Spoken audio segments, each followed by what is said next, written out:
भव सागर अथाह से खेई उतारो पार। सद्गुरु की महिमा अनंत, अनंत किया उपकार।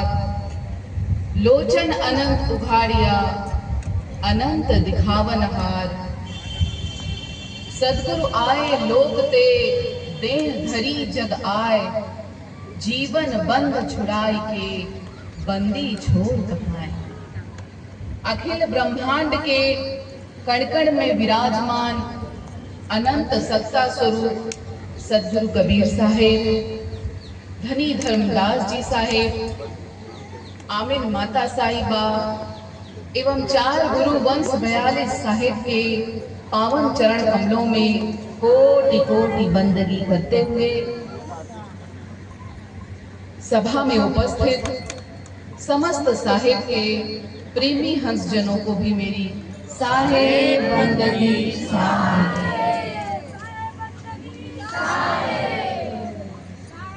अपार हर्ष एवं प्रसन्नता का विषय है कि आपके ग्राम मोहतरा की इस पावन धरा पर त्रिदिवसीय संत समागम समारोह का पावन आयोजन किया जा रहा है।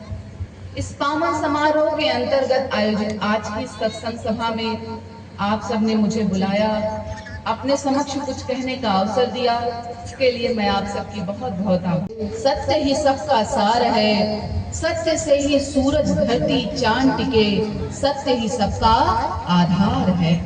तो जिस सत्य की खोज में आज सारा संसार लगा हुआ है, सद्गुरु कबीर साहब उसी अजर अमर अविनाशी परम सत्य के दृष्टा है, आंखों देखी सांच के प्रवक्ता है।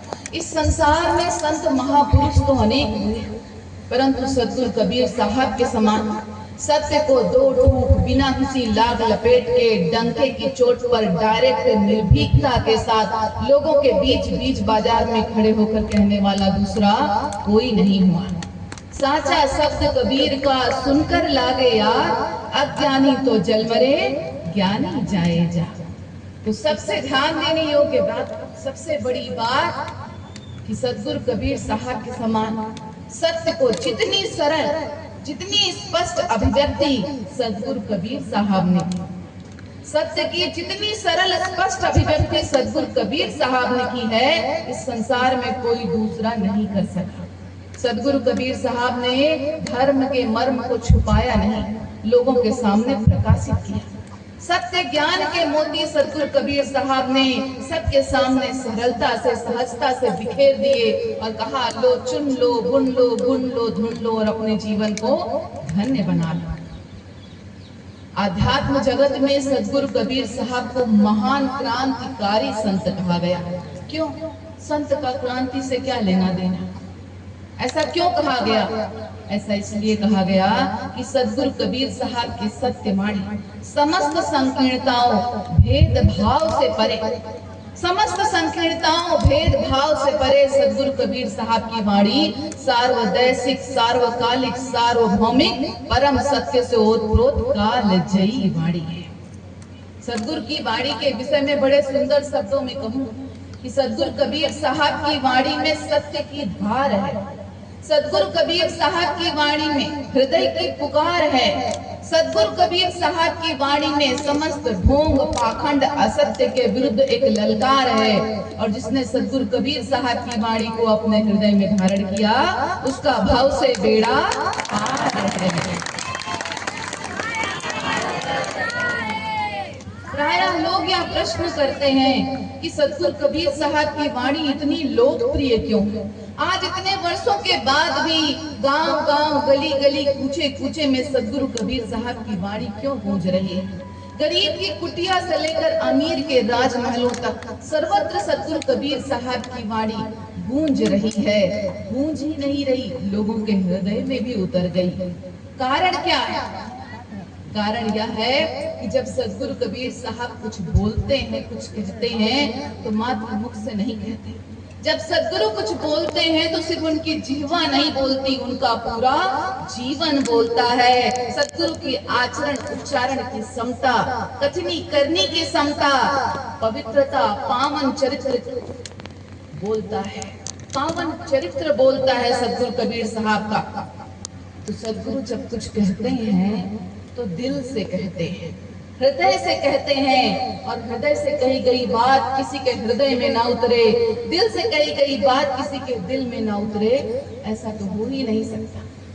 मुख से कही गई बात कान पर आकर रुक जाती है, कान से आगे नहीं बढ़ती, हृदय में नहीं उतरती। जब कोई बात सिर्फ मुख से कही जाए, मुंह से बोली जाए, तो सिर्फ कानों पर आकर ठहर जाती है, भीतर नहीं उतरती। पर जब कोई बात भीतर से बोली जाए तो भीतर जरूर पहुंचती है। और जब कोई बात भीतर पहुंचती है, दिल को लगती है, दिल को छूती है, तब जीवन में सकारात्मक रूपांतरण आता है।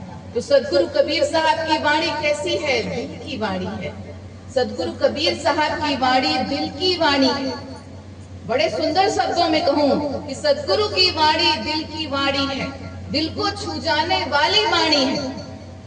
जीवन को धन्य बना दे सदगुरु की ऐसी अमृत वाणी है।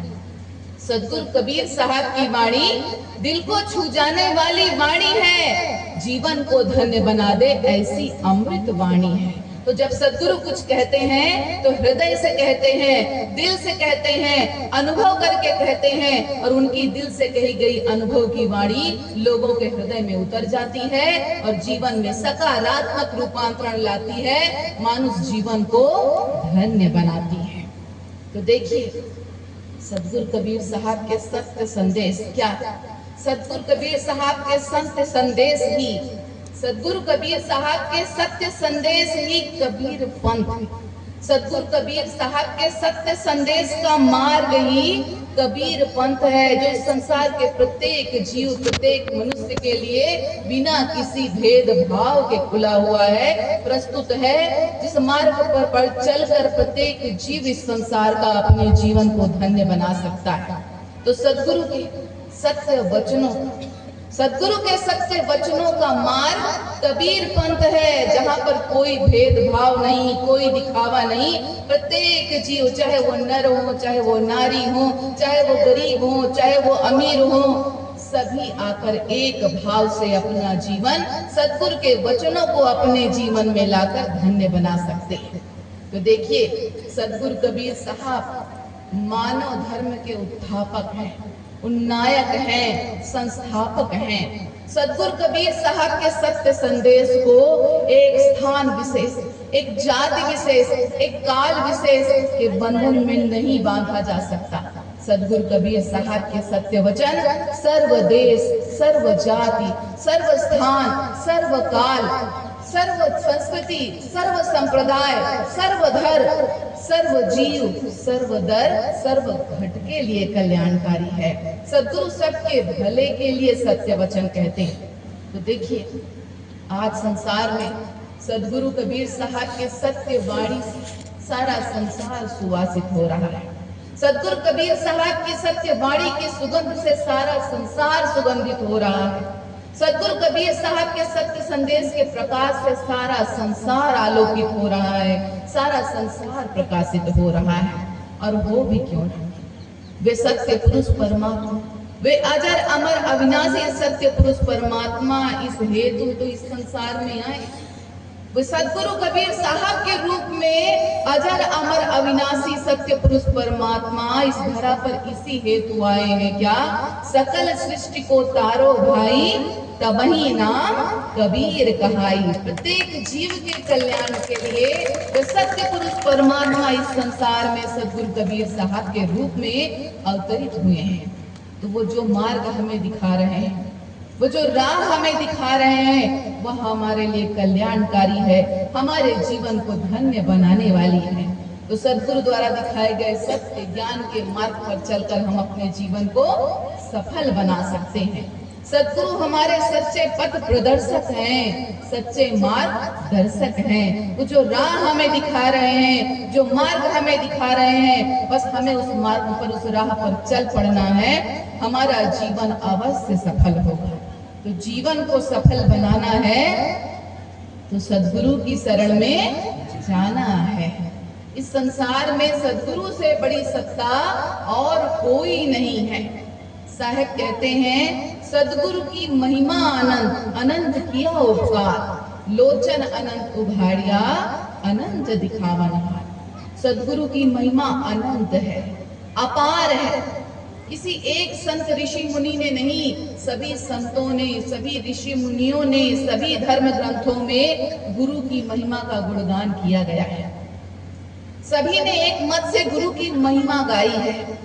हमारे कबीर पंथ में गुरु को सर्वोच्च स्थान दिया गया है। क्यों? क्योंकि गुरु ही जीवात्मा का परमात्मा से मिलाप कराते हैं। गुरु ही जीव को इस भव बंधन से मुक्त कराते हैं। साहेब कहते हैं, 3 लोक नवखंड में गुरु से बड़ा न कोई, करता करे न कर सके, गुरु करे सो होय। इस संपूर्ण ब्रह्मांड में गुरु से बड़ी सत्ता और कोई नहीं है। क्यों? क्योंकि जो गुरु करते हैं वो विधाता भी नहीं करते। अब ऐसा कौन सा कार्य है जो गुरु करते हैं विधाता नहीं करते? कौन सा कार्य?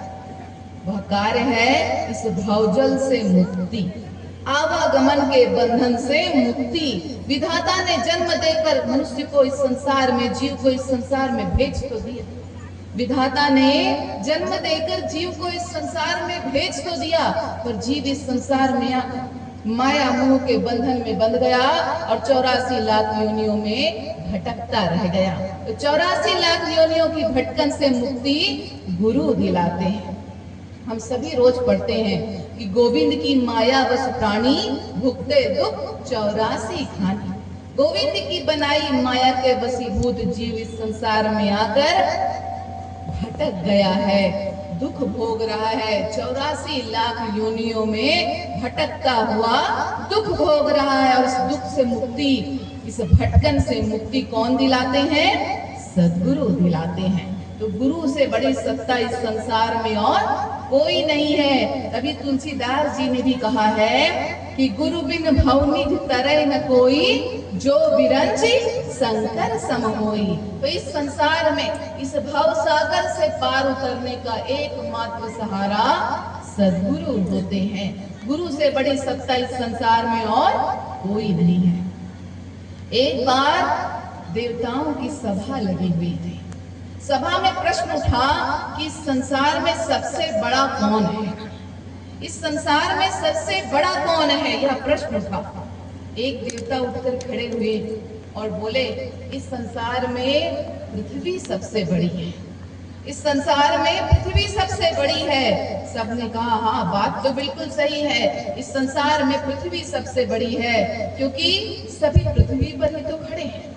सबका भार पृथ्वी वहन कर रही है, सभी पृथ्वी पर खड़े हैं। तो जो इतने लोगों का भार वहन करती है, वो पृथ्वी इस संसार में सबसे बड़ी है। फिर एक देवता उठकर खड़े हुए और बोले, यदि पृथ्वी इस संसार में सबसे बड़ी है तो शेषनाग के सिर पर क्यों अड़ी है? शेषनाग के सिर पर क्यों अड़ी है पृथ्वी? शेषनाग सबसे बड़े हुए। सबने कहा, हाँ भाई बात तो बिल्कुल सही है, जिन शेषनाग के सिर पर पृथ्वी घूम रही है वो शेषनाग बड़े हुए, क्योंकि उन्होंने अपने सिर पर पृथ्वी को धारण कर रखा है। तो इस संसार में सबसे बड़े शेषनाग। फिर एक देवता उठकर खड़े हुए और बोले, अगर शेषनाग सबसे बड़े हैं तो वो शंकर जी के गले में कैसे पड़े हुए हैं? जो शेषनाग सबसे बड़े हैं तो शंकर जी के गले में कैसे पड़े हुए हैं? शंकर जी सबसे बड़े हुए।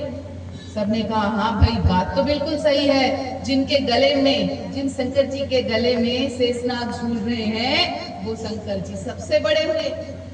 सबने कहा, हाँ भाई शंकर जी सबसे बड़े। फिर एक देवता उठकर खड़े हुए और बोले, अगर शंकर जी सबसे बड़े हैं तो कैलाश पर्वत पर क्यों खड़े हैं? जिस कैलाश पर्वत पर महादेव ने अपना स्थान बना रखा है, शंकर जी ने अपना स्थान बना रखा है, जहां वो निवास करते हैं, निश्चित रूप से वो स्थान उनसे बड़ा होता है। सबने कहा, हाँ भाई बात तो बिल्कुल सही है, कैलाश पर्वत सबसे बड़ा है, जहां पर शंकर जी ने अपना स्थान बनाया हुआ है, जहां वो निवास करते हैं। फिर एक देवता उठकर खड़े हुए और बोले कि अगर कैलाश पर्वत सबसे बड़ा है, जहां शंकर जी निवास करते हैं, तो कैलाश पर्वत यदि सबसे बड़ा है तो जब हनुमान जी संजीवनी बूटी खोजने गए थे तो उन्होंने एक हाथ में पूरे कैलाश पर्वत को उठा लिया था। तो जिनके एक हाथ में पूरा कैलाश पर्वत समा जाए वो हनुमान जी संसार में सबसे बड़े हुए। सबने कहा हाँ भाई, बात तो बिल्कुल सही है। जब संजीवनी बूटी खोजने गए हनुमान जी, तो उन्होंने पूरा कैलाश पर्वत अपने एक हाथ पर उठा लिया था। तो जिनके एक हाथ पर पूरा कैलाश पर्वत समा जाए, वो हनुमान जी इस संसार में सबसे बड़े हैं। फिर एक देवता उठकर खड़े हुए और बोले कि अगर हनुमान जी इस संसार में सबसे बड़े हैं, तो अपने इष्ट भगवान राम जी के चरण शरण क्यों हुए? जिनके चरण शरण हनुमान जी हुए हैं, वो भगवान राम सबसे बड़े हैं। सबने कहा हाँ भाई, बात तो सही है, हनुमान जी के इष्ट हैं श्री राम, जिनके चरण शरण हैं वो, जिनके आश्रित हैं वो, तो भगवान राम इस संसार में सबसे बड़े हैं। फिर एक देवता उठकर खड़े हुए और बोले अगर भगवान राम इस संसार में सबसे बड़े हैं, तो इस भव सागर में, इस संसार में आने के बाद उन्होंने भी गुरु वशिष्ठ को क्यों अपना गुरु चुना? तो अपने गुरु वशिष्ठ के चरण शरण क्यों हुए? इस संसार में आने के बाद भगवान राम भी अपने गुरु वशिष्ठ के चरण शरण क्यों हुए? तो कहने का अर्थ यह हुआ कि इस संसार में सबसे बड़े कौन होते हैं? गुरु होते हैं इस संसार में सबसे बड़े। कबीर साहब ने कहा है, कबीर साहब ने कहा कि राम कृष्ण से को बड़ा उनहु तो गुरु कीन, तीन लोक के वेधनी गुरु आगे आधीन। जो तीन लोक के धनी, उनसे बड़ा कौन होगा? तीन लोकों के धनी भगवान श्री राम, भगवान श्री कृष्ण जब वे इस संसार में आए तो गुरु के शरण हुए, लोगों को ये संदेश दिया कि अगर इस भव सागर से पार जाना है तो सदगुरु की शरण में जाना है। तो जब वे तीन लोकों के धनी गुरु के चरण शरण हुए, लोगों को ये संदेश दिया, इस बात का संदेश दिया कि यदि इस संसार से पार जाना है, यदि आवागमन के बंधन से मुक्त होना है, इस भव सागर से पार जाना है, तो सदगुरु की शरण में जाना है। तो यदि जीवन को सफल बनाना है तो सदगुरु की शरण में जाना है। देखिए, गुरु जीवन में रूपांतरण लाते हैं।